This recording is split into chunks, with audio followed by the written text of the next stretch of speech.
Hello everyone, welcome to easy notes of bio. आज हम endocrinology देखते हैं कि क्या होता है और हम थायराइड ग्लैंड के बारे में डिस्कस करेंगे। So let's begin the video. If you are new here, make sure to hit that subscribe button and press the bell icon so you will never miss an update. So endocrinology endocrinology में हम क्या पढ़ते हैं? Endocrine glands के बारे में पढ़ते हैं। पहले हम डिस्कस करेंगे कि एंडोक्राइन ग्लैंड्स, एक्सोक्राइन ग्लैंड्स ये क्या होते हैं। So exocrine glands are those glands. Exocrine glands वो ग्लैंड्स होते हैं जो स्क्रीट करते हैं उनके प्रोडक्ट इनटू डक्ट्स, मतलब इनके पास डक्ट होते हैं। सो एक्सोक्राइन ग्लैंड्स के पास डक्ट्स होते हैं और मेनली उनके जो प्रोडक्ट्स होते हैं वो क्या स्क्रीट करते हैं? वो स्क्रीट करते हैं enzymes. So exocrine glands are glands that secrete their products, that is enzymes into ducts. So हमने क्या बोला? Gland with duct. Gland with duct is exocrine gland and it secretes enzyme into the cavity और surface. अब exocrine glands की कुछ examples है, जैसे sweat glands, salivary glands, mammary glands, stomach, liver. So exocrine glands होते हैं with ducts, glands with duct, ठीक है। Now comes endocrine glands. Endocrine glands are without ducts. Endocrine glands जो है वो क्या होते हैं? वो ग्लैंड्स होते हैं विदाउट डक्ट्स और इनको हम क्या कहते हैं? Ductless glands. ये मेनली रिलीज करते हैं हार्मोन्स। दे mainly release hormones. Exocrine glands क्या मेनली रिलीज करते हैं? एंजाइम्स। लेकिन एंडोक्राइन ग्लैंड्स मेनली रिलीज क्या करते हैं? Hormones directly into the blood. ये हार्मोन्स को रिलीज करते हैं directly into the blood. Study of endocrine glands and their secretions. Endocrine glands की स्टडी करना और उनकी स्क्रीशंस जो कि हार्मोन्स है उसको हम एंडोक्राइनोलॉजी कहते हैं, उसको हम एंडोक्राइनोलॉजी कहते हैं।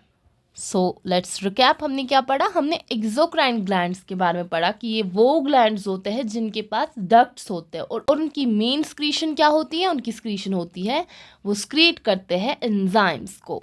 उसके बाद हमने एंडोक्राइन ग्लैंड्स के बारे में बोला कि ये वो ग्लैंड्स है जिनके पास डक्ट्स नहीं होते हैं, इसको हम डक्टलेस ग्लैंड्स कहते हैं और इनकी स्क्रीशन क्या होती है? हार्मोन्स। ये हार्मोन्स को रिलीज करते हैं directly into the blood stream, सीधे ब्लड में इसको रिलीज करते हैं हार्मोन्स को। Study of endocrine glands and their secretions is called endocrinology. अब हम थायराइड की बात करते हैं जो कि एक एंडोक्राइन ग्लैंड है। Thyroid lies in front of the trachea. This is the trachea and thyroid lies in front of the trachea. Trachea के फ्रंट पे थायराइड हमें मिलता है। Thyroid is present below the larynx. So thyroid जो है वो larynx के नीचे प्रेजेंट होता है। देखो, जो अपवर्ड पोजीशन होती है उसको हम एंटीरियर कहते हैं और जो डाउनवर्ड पोजीशन होती है उसको हम पोस्टीरियर कहते हैं। सो इधर हमें जो थायराइड ग्लैंड है वो कहाँ पे मिल रहा है? It is present posterior, that is it is present downwards to larynx. Thyroid is a bilobed gland. Thyroid जो है ये बाइलोब्ड ग्लैंड है, इसके पास दो लोब्स है, left lobe and right lobe, okay, join together by region called isthmus। ये join किया गया है, ये ज्वाइन होता है आपस में with the help of a region जिसको हम बोलते हैं isthmus। मतलब दो लोब्स है, they are connected by isthmus। So हमने इधर क्या बोला? इधर हमने बोला thyroid lies in front of the trachea, ठीक है।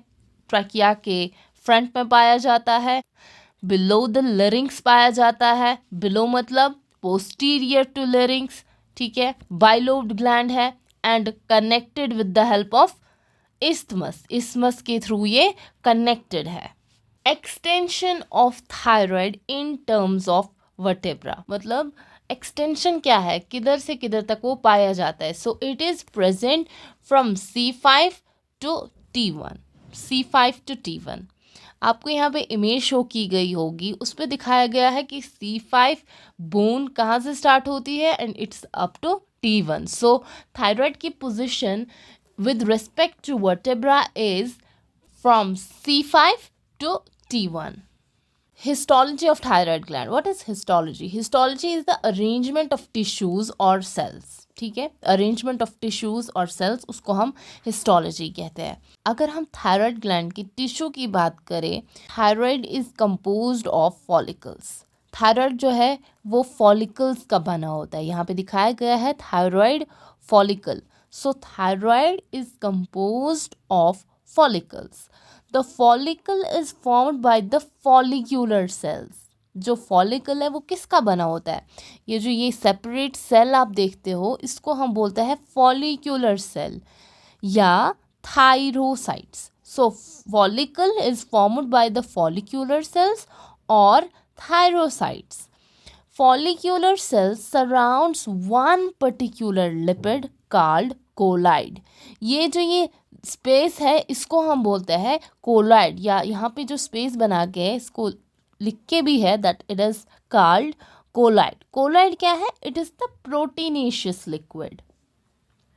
सो हमने क्या बोला, जो थायराइड जो है इसका टिश्यू बना होता है, it's made up of follicles. ठीक है, और फॉलिकल किसका बना होता है? फॉलिक्यूलर सेल्स का या थायरोसाइट्स का.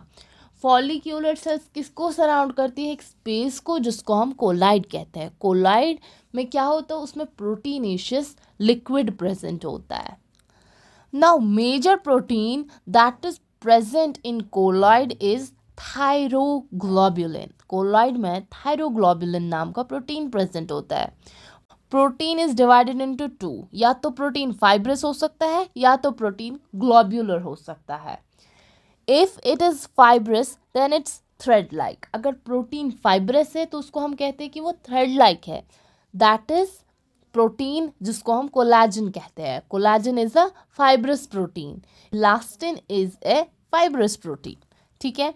प्रोटीन हैविंग ग्लोब्यूलिन, जो थायरोग्लोब्यूलिन है, इसमें आप लास्ट पे देखते हो कि ग्लोब्यूलिन वर्ड आता है. Protein having globulin at the end means that protein is globular in nature. So अब हम थायरोग्लोब्यूलिन को डिस्कस करते हैं. थायरोग्लोब्यूलिन, इसको हम टीजी भी कहते हैं. It is dimeric. डायमेरिक मतलब वी हैव टू पार्ट्स, मतलब दो मोनोमर्स है जो कनेक्टेड है. सो डायमेरिक मीन्स दो monomers that are connected.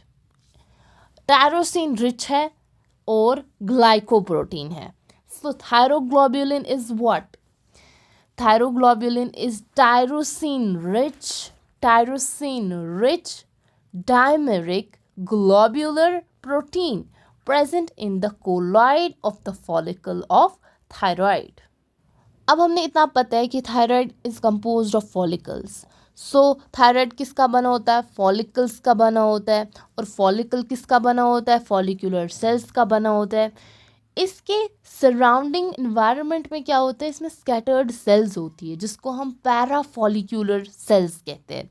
So histologically thyroid consist of follicles. ठीक है, developed by follicular cells with colloid. Simultaneously scattered parafollicular cells are also present. So two types of cells are present in thyroid: follicular cells and parafollicular cells.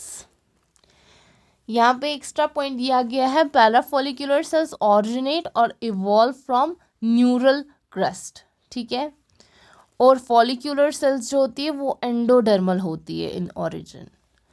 Follicular cells release T3 and T4. हमने पहले ही बोला कि thyroid gland जो है वो hormone स्क्रीट करता है. Endocrine gland है तो हार्मोन ही स्क्रीट करेगा. सो फॉलिक्यूलर सेल्स जो है वो रिलीज करती है T3 एंड T4. और जो पैराफॉलिक्यूलर सेल्स है वो कैल्सिटोनिन रिलीज करती है. So this was all about today's lecture. Hope you guys liked today's video. Keep watching. Bye.